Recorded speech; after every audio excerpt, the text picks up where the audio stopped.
I think the best control today would be if more founders that committed fraud went to jail.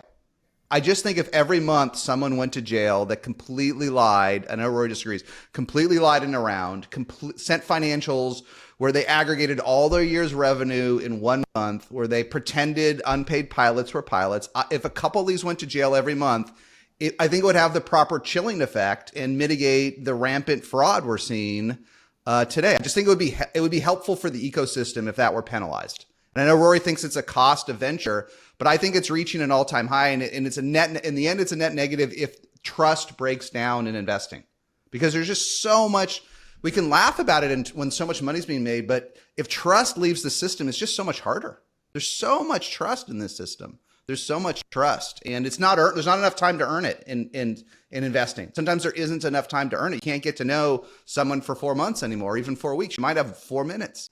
So I wish a few more people went to jail, because there's no consequences today. There's no consequences to standing up at a top accelerator and saying we have millions of revenue, and the next week the revenue isn't there. There's just no consequence. And maybe that's funny to some people. I don't think it's funny. I think it's like Jeff, like founders used to, almost every founder used to have this ethical standard a few years back that I think has dissipated in today's world. And it's just rampant greed. And I like the greed because it'll make us money, but there's too much of it. I think dishonesty ebbs and flows with greed.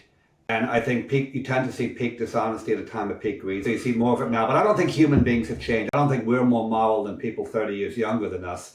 I think the truth is, you look at 1929, you look at the boom in the 80s, when there's lots of money at stake, you tend to just see more fraud, right? And no surprise is happening right now. I do think people who absolutely lie should suffer severe consequences, up to and including prison.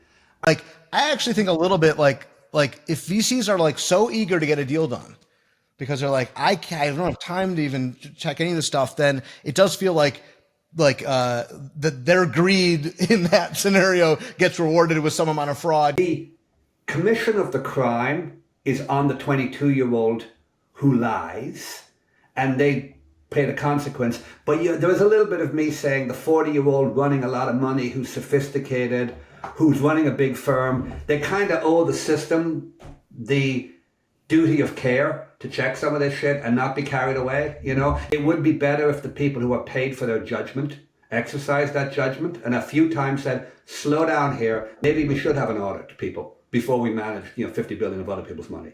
So the incidents may fall on the guilty, but I'm not sure the moral blame should be allocated the same way.